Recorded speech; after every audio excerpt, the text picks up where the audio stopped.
we're going to show you how to take income out of your LIRP tax-free, ensure it stays tax-free forever, and also what you need to know when it comes to your options when withdrawing money from these types of financial tools.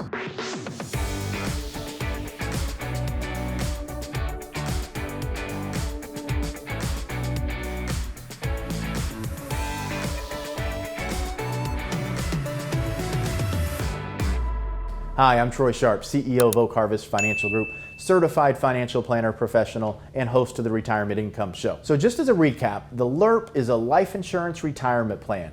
These are becoming ever more popular as the time goes on because people are looking for a secure place to deposit their money that's going to earn interest, grow without having to pay taxes, and be in a position once you get to retirement, you can take all that growth, you can take the money you've put in, you can take all of that as an annual income stream that you'll never have to pay taxes on. So very powerful tools here. Not only those benefits, but they also provide family protection in the form of a death benefit, as you'll see in just a minute. Also asset protection. All the money that you put inside here, creditors cannot come and get this money. So it's protected from an asset protection standpoint. So a lot of benefits, but like any financial tool, it's not perfect. There are limitations, there are downsides. And this series about LIRPs is to help you understand what those are, how to avoid them, how to properly structure them, and today we're going to focus on how to take tax-free income out. So as a refresher, if you haven't watched the other videos in this series, I encourage you, go back to the beginning. Watch these from the beginning. They're in a series for a purpose because they're going to give you the foundational knowledge so what I go through here makes more sense and you can better apply it to your situation. So with these LIRPs, the first thing is, we talked about in the first video, the IRS regulates these. We have to put money in over a series of years. This helps it to avoid being what's called a modified endowment contract. This is the first thing we have to do to make sure the income we're going to take out is tax-free.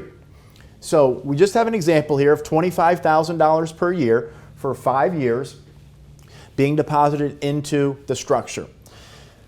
Day one, we make this very first deposit. Day one, we have a $600,000 death benefit. Now this is just an example. Depending on your age and your gender, the amount of money you put in will determine what your death benefit is. So this is all hypothetical, but it's meant to get the point across as far as how they function, what you need to be aware of, and how we're going to take income out. I also should say that you have dozens and dozens of companies out there that have their own particular nuances when it comes to these types of strategies. So please take everything I'm going through today in a general sense, but this is what we have to do as far as structuring it over a series of years with our deposits to get a death benefit so the IRS deems it life insurance so we can retain all those tax-free benefits, asset protection, etc.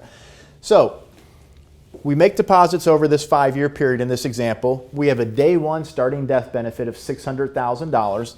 For many of these policies out there as well, this can also be used for medical coverage. Every policy has its own nuances, but if we needed to access the death benefit while we're living, this is called a living benefit, and it can help pay for certain medical expenses with certain policies. So again, working with someone who understands who you are and how the particular policies can offer benefits and have various features really helps you find the correct one for your situation. Okay, here's the cash value. That's what CV stands for. If you remember from the other videos, LIRPs are like buying a home in the sense that when you buy a home, you have to pay interest to the bank for many years before you actually build up your equity.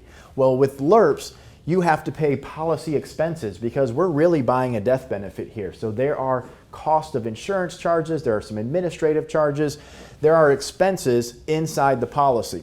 So this is just a very general example. When we make our deposit, the insurance company will take their expenses out, but we're going to be earning interest here as well.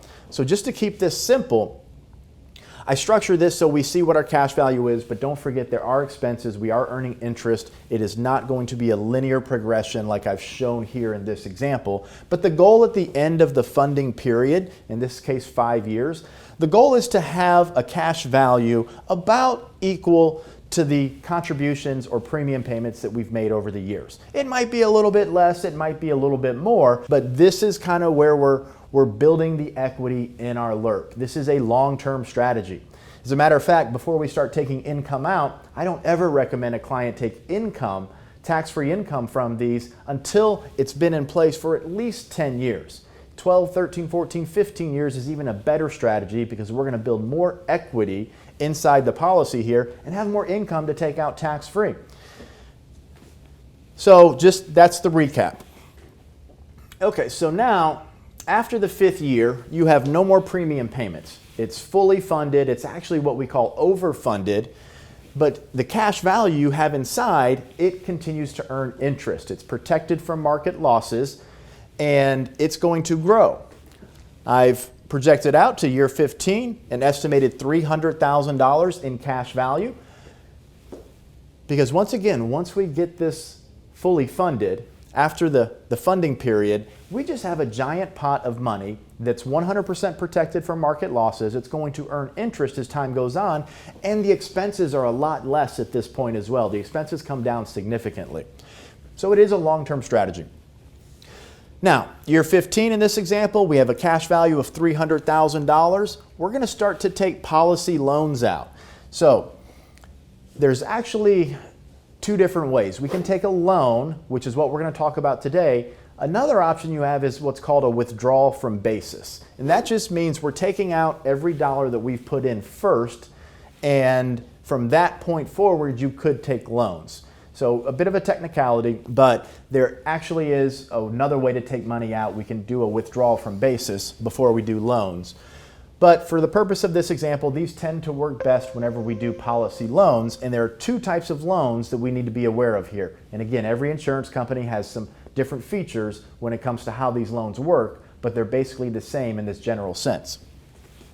The whole goal of these policies for most people is to provide family protection with a death benefit and then have the option or the plan to eventually take income out on a tax-free basis. So we've put all that money in, now we start to take money out. This is why it's tax-free, because we're doing policy loans. We're borrowing from ourselves. You do not pay taxes on a loan. If you get a mortgage, or if you get a home loan or a credit card loan, that money is borrowed. It's not income. You don't pay taxes on it. So that's why this is tax-free income. So we do policy loans from our cash value. Our cash value continues to earn interest. It will be reduced by the amount we take out. The death benefit will also be reduced, but we start to take these loans out. In this example, $20,000 a year for 30 years. Now, there are 2 ways to take these loans. One, we can do what's called a wash loan. So a wash loan is we take the policy loan, let's say $20,000, we pay 0% interest on that. That's it. It's a 0% interest loan. How many of us would like to go to the bank and be able to borrow money on a 0% loan? Well, you can do that with most of these policies that are out here in the marketplace. The second way that does carry a bit of risk, but also a lot of reward, is to take a participating loan. So what is a participating loan? A participating loan means that all the money that you've taken out, it continues to participate in the market growth if there's growth inside the policy. So let's look at this. Let's say we've taken this first year $20,000 out. If we choose a participating loan, even though we've taken that money and we've put it in our pocket, if the policy earns interest, the money that we've taken and put in our pocket, it is actually earning interest too, and that interest is added to our cash value.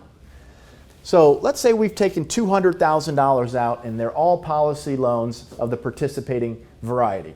That's a $200,000 pot of money that we've put in our pocket, we've spent, we've used for whatever it may be, but that $200,000 that we've taken is still earning interest. That interest gets added into the cash value of your policy, which can help to inflate those values over time and allow you to take more loans, larger loans for a longer period of time.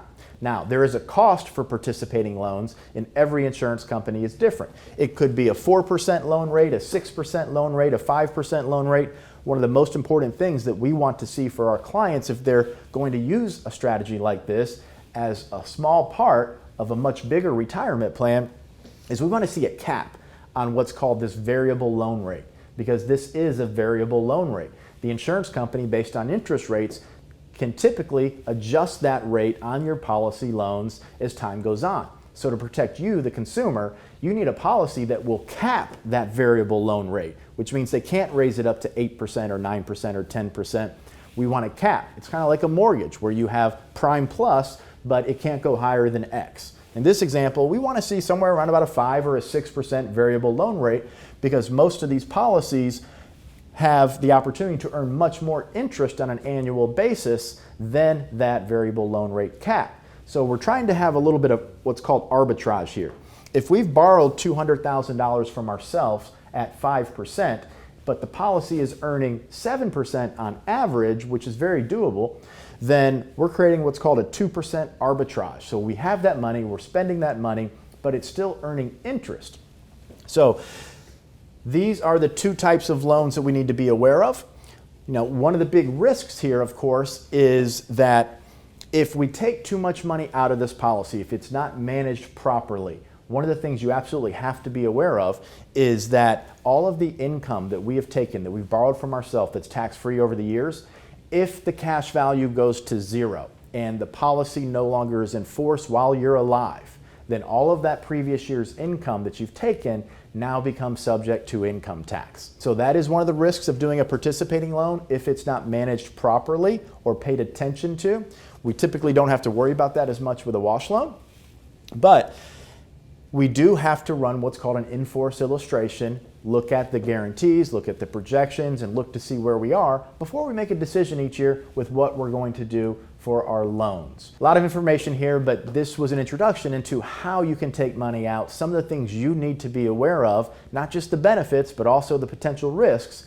And if you are considering a LIRP, if you already own a LIRP, this is a great video for you to continue to learn. And please share it with a friend, share it with a family member, hit that thumbs up button, and also subscribe to the channel so you can stay up to date with the content we're uploading to keep you better connected to your money.